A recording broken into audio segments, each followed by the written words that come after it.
Olá, pessoal. Aqui é o professor Rafael Maia e esse é mais um vídeo do curso de análise de regressão. Na aula de hoje, vamos falar sobre critérios para a seleção de modelos. Podemos resumir a construção de um modelo estatístico em pelo menos 4 etapas, que vai desde a coleta e preparação dos dados, um estudo sobre a possibilidade de redução do número de variáveis preditoras, um refinamento e seleção de modelos e uma etapa final de validação do modelo que está sendo proposto.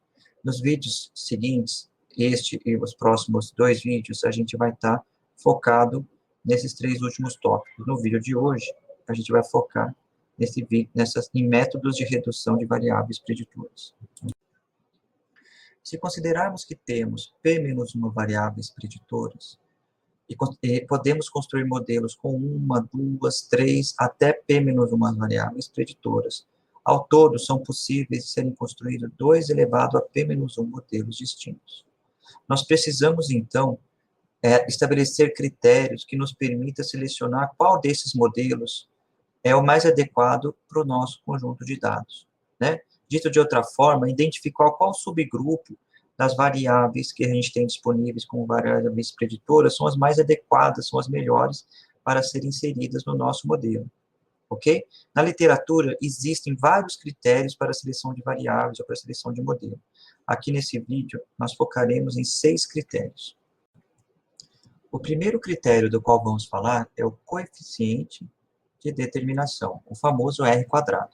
Se lembrarmos lá do que a gente já viu lá atrás, a gente definiu uma quantidade chamada de soma de quadrados total, né, que era dada pelo somatório de y menos y barra ao quadrado, que é uma medida de variabilidade total dos dados, e ela não depende do modelo, ela é fixa, ela não depende do modelo, correto? Ela pode ser decomposta como uma quantidade que a gente chamou de soma de quadrados de regressão.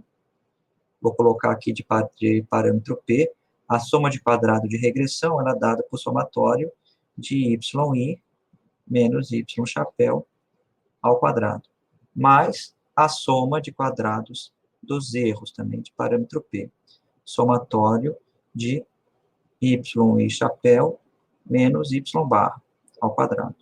Ok? Então, tanto a soma de quadrados de regressão como a soma de quadrados dos erros depende do modelo que a gente está propondo.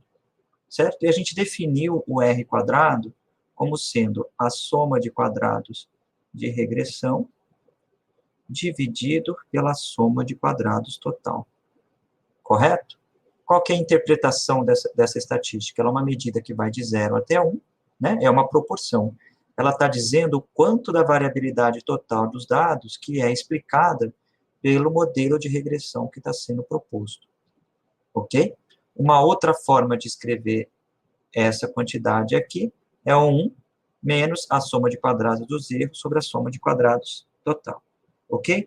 Quando a gente utilizar esse critério para seleção de modelo, a gente não está procurando maximizar o R², não é esse o objetivo. Ok? O que a gente quer avaliar é o seguinte, vimos lá atrás que sempre que a gente adiciona uma nova variável no modelo, a gente vai ter um acréscimo na soma de quadrados de regressão.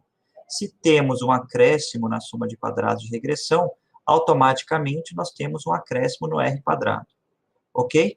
O que a gente quer avaliar é se esse acréscimo, ao adicionar uma nova variável, ele é grande ou se ele é pequeno, certo? A partir do momento que a gente adicionar uma nova variável e o acréscimo for muito pequeno, essa variável deixa de ser interessante para o nosso modelo.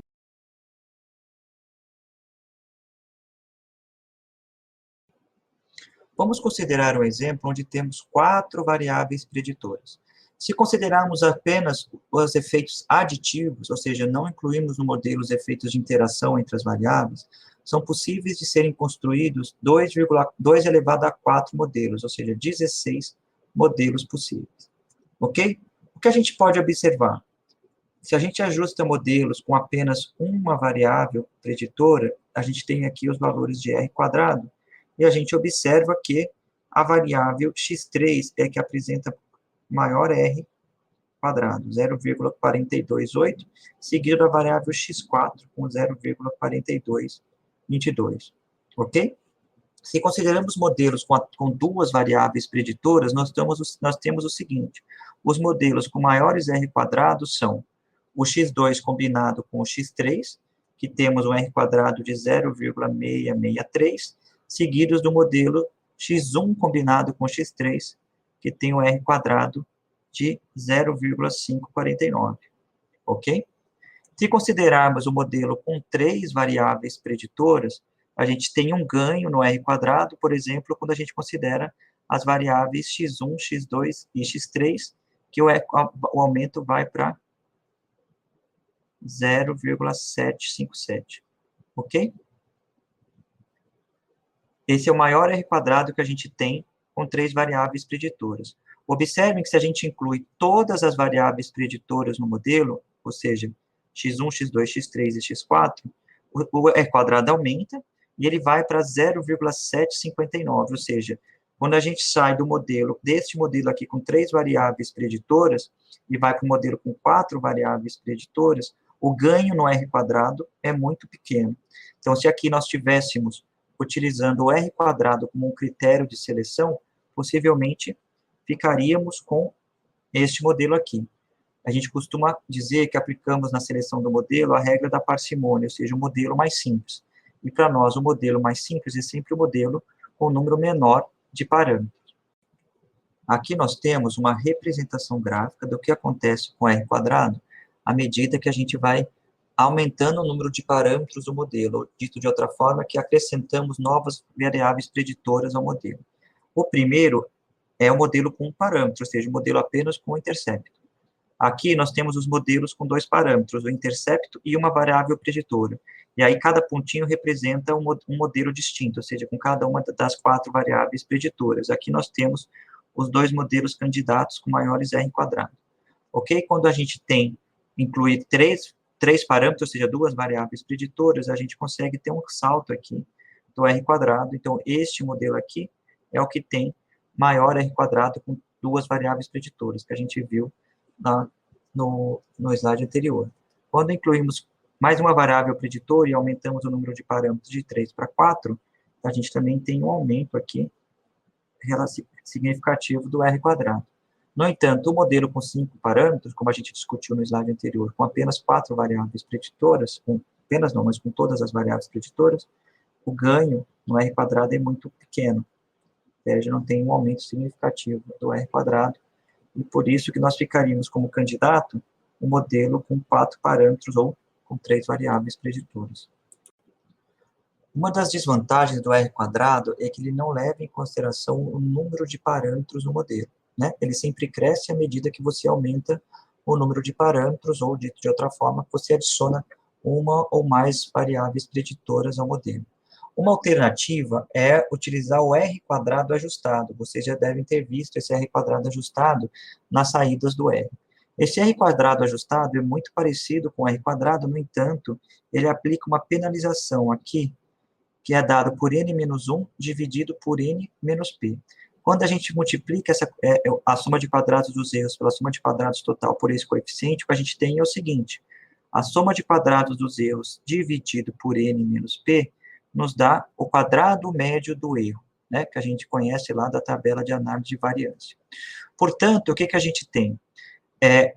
O R quadrado só vai aumentar quando a quadrado médio do erro diminuir, certo? Não basta simplesmente a soma de quadrados dos erros diminuir. Se a soma de quadrados de regressão aumenta, automaticamente a soma de quadrados dos erros diminui.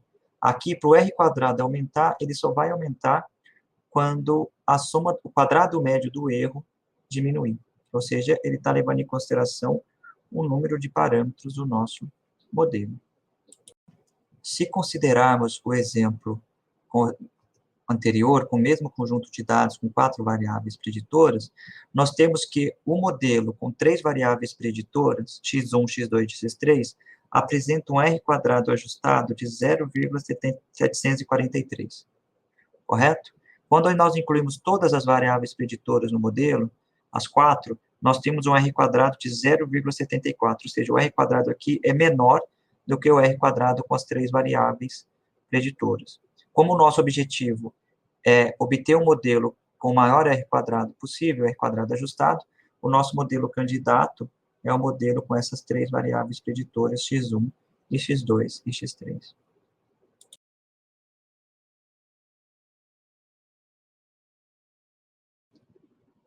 Uma outra estatística utilizada para a seleção de modelos é o CP de Mello. Vamos considerar que nós temos um cenário com P maiúsculo menos 1 variáveis preditoras para serem incluídas no nosso modelo, isso é o número total de variáveis preditoras que nós temos, e que queremos construir um modelo com P minúsculo menos 1 variáveis preditoras, ou seja, o P minúsculo menor que o P maiúsculo. Se a gente assumir que o modelo com todas as variáveis preditoras, P maiúsculo menos 1 variáveis preditoras, é o modelo correto, nós vamos ter que o quadrado médio do erro desse modelo vai ser um estimador não viesado para sigma quadrado. Lembrando que o quadrado médio do erro, com P maiúsculo parâmetros, ou seja, os parâmetros associados às variáveis preditoras x1 até xp maiúsculo menos 1 mais o intercepto, ele é igual à soma dos quadrados dos erros com P maiúsculo parâmetros dividido por N menos P, correto? Se a gente pegar o valor esperado do quadrado médio do erro, esse valor esperado, se o modelo for não viesado, é o sigma quadrado, ou seja, ele é um estimador não viesado para sigma quadrado. A estatística CP de Mello é dado pela razão entre a soma de quadrado dos erros com P minúsculo parâmetros e o quadrado médio do erro com P maiúsculo parâmetros, subtrair menos N menos 2P.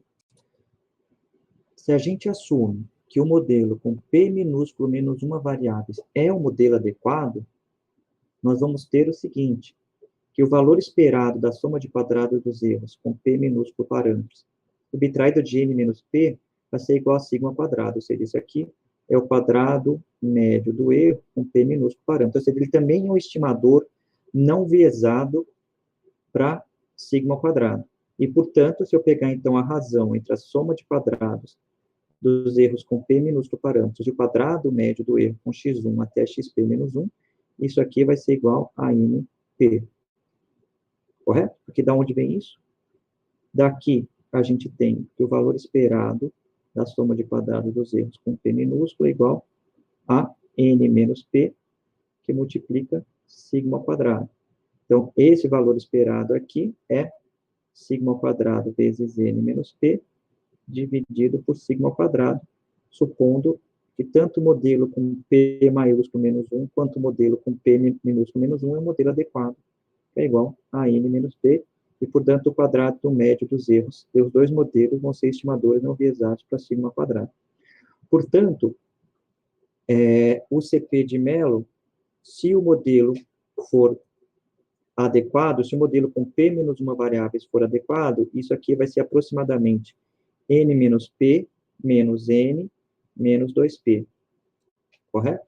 E isso aqui vai ser igual ao quê? Igual a P, né? Então, o CP de Mello, se a gente supor que o modelo com P minúsculo menos 1 parâmetros, perdão, P menos uma variáveis for adequado, ele vai ser aproximadamente P, correto? Então, quando a gente utilizar o coeficiente CP de Mello, a gente está procurando o modelo com menor CP, de tal forma que esse CP seja aproximadamente P, que é o número de parâmetros no modelo. P menos, são os parâmetros associados a P menos uma variáveis preditores, mais o intercepto.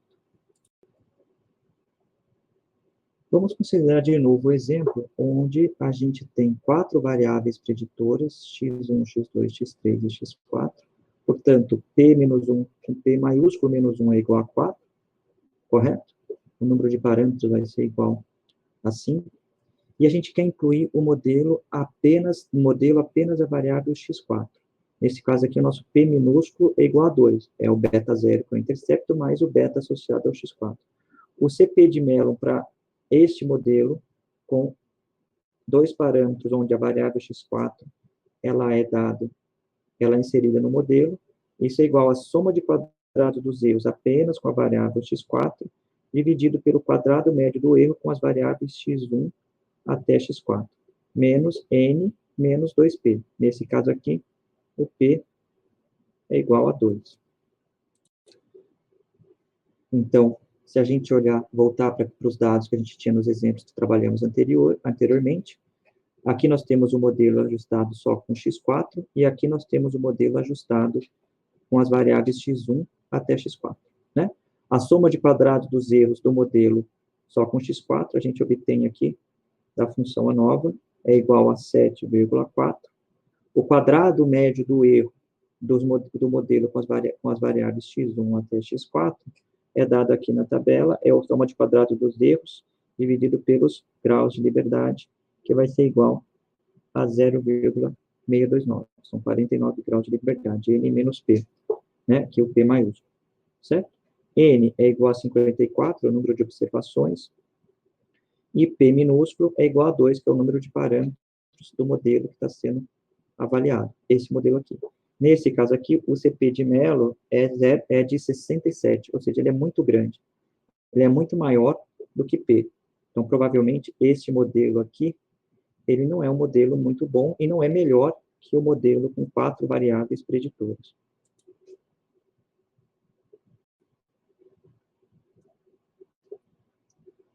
Aqui nós temos uma representação gráfica do CP de Mello calculado para todos os possíveis modelos com os efeitos aditivos das variáveis preditoras. Então, aqui, por exemplo, 140 é aproximadamente o CP de Mello do modelo onde a gente tem só a variável x1, né? E o segundo modelo, 110, é o CP de Mello quando a gente tem apenas a variável x2. 100 é o CP de Mello quando a gente tem a variável x1 e x2, e assim por diante. A gente observa o seguinte, os dois melhores candidatos são o modelo aqui de cima, onde a gente tem as variáveis x1, x2 e x3, o CP de Mello perto de 3,4, né? Lembrando que se a gente tem no modelo a variável x1, x2 e x3, x1, x2 e x3, o nosso P é igual a 4, né? Que são os parâmetros associados a x1, x2 e x3, mais o intercepto. E a gente está vendo ali que o nosso CP de Mello vai ser aproximadamente 3,4. Um outro modelo que é candidato aqui é o modelo com todas as variáveis preditoras. Então, com todas as variáveis preditoras, x2, x3 e x4, o P é igual a 5, né? E o CP é aproximadamente 5. Então, esses seriam os dois modelos candidatos, ok? Sendo que esse aqui é o modelo mais forte, ele apresenta o menor CP de Mello, próximo, com CP próximo de P, que é o número de parâmetros. Outras duas estatísticas que são bastante utilizadas para a seleção de modelos são o AIC e o BIC. O AIC é chamado de critério de informação de Akaic e o BIC critério de informação Bayesiana. E eles, no caso do modelo de regressão linear múltipla, eles podem ser calculados como n logaritmo da soma do quadrado dos erros menos n logaritmo de n, e no caso do AIC, ele tem um termo de penalização que é 2 vezes o número de parâmetros. No caso do BIC, esse termo de penalização é o log de n vezes o número de parâmetros, ok? Em ambos, a gente está procurando modelos com menor BIC. Indiretamente, modelos com menor BIC implicam em modelos com menor soma de quadrados dos erros, correto? No entanto, ele está levando em consideração o número de parâmetros. Então, não basta só diminuir a soma de quadrados dos erros, mas ele leva em consideração também o número de parâmetros, o que é um critério parecido, por exemplo, com R quadrado ajustado. Então, quando a gente compara dois modelos, seja com AIC, seja com BIC, a gente vai sempre considerar o modelo com menor AIC ou com menor BIC. A diferença entre os dois critérios, como eu disse, é que o critério de BIC, o critério de informação bayesiana, ele é mais conservador e ele penaliza mais modelos com maior número de parâmetros, né? Então, quanto maior o número de parâmetros, maior a penalização aplicada no PIC comparado ao AIC. Voltando ao exemplo com aquelas 4 variáveis preditoras que a gente vem aplicando em todas as estatísticas que temos mostrado, nós temos aqui o BIC calculado para cada um dos possíveis modelos com os efeitos aditivos, incluindo x1 até x4. E, de novo, o que a gente obtém é que o modelo com x1, x2 e x3 é aquele com menor B e C, correto? Sendo, então, o nosso modelo candidato aí a modelo adequado para os nossos dados. A última estatística que a gente vai tratar é a estatística PRESS, de Prediction Sum of Square, ou soma de quadrados de predição, e ela compara modelos de acordo com a capacidade de predição dos modelos. Então, você vai procurar modelos mais simples, com menor número de variáveis, que têm melhor capacidade de predição. Essa medida vai ser construída da seguinte forma, pensando na seguinte estratégia. Considere que a gente exclua da nossa análise a iésima observação, ajuste o modelo com n menos 1 observações, e agora, com base nesse modelo ajustado, faça a predição do valor, obtenha o valor predito dessa iésima observação. Esse valor predito da iésima observação, sem que ela esteja presente no conjunto de dados utilizado, é denotado dessa forma, y chapéu i, abre parênteses e fecha parênteses, ou seja, eu estou obtendo o valor predito da iésima observação quando eu retirei do modelo a iésima observação. A estatística PRESP é, então, dada pela distância, pela soma dos quadrados da distância entre o valor yi, que é o valor observado, e o valor predito de yi quando a iésima observação é retirada do modelo. Ok? Quanto menor o valor de PRESP, melhor o modelo. Então, a gente procura modelos com valores de PRESP pequenos. Ok? Na prática, a gente não precisa necessariamente ajustar n-1 modelos, ou seja, ir retirando uma a uma as observações e fazendo as predições. É possível obter essa distância entre yi e yi chapéu quando você tira a iésima observação, a gente vai chamar aqui de di, por essa quantidade aqui. di é igual ao erro, ei, então o erro ei é igual a yi menos yi chapéu, dividido por 1 menos HI, onde HI é a iésima elemento da diagonal da matriz H. Lembra daquela matriz H que a gente definiu lá atrás? X transposto x a menos 1 vezes x.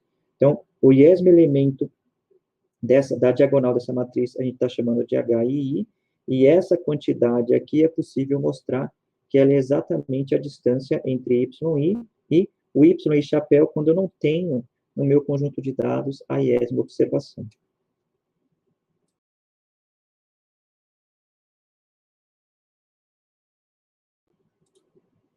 Voltando ao exemplo que temos trabalhado sempre, com as variáveis x1, x2, x3 e x4, nós temos como modelo, com menor PRESP, é o modelo com x1, x2 e x3, com PRESP de 3.914. Portanto, esse é o nosso modelo candidato aqui a modelo adequado para os nossos dados. A gente inclui, por exemplo, as variáveis x1, x2, x3 e x4, o PRESP é um pouco maior, por isso ficaríamos com esse modelo.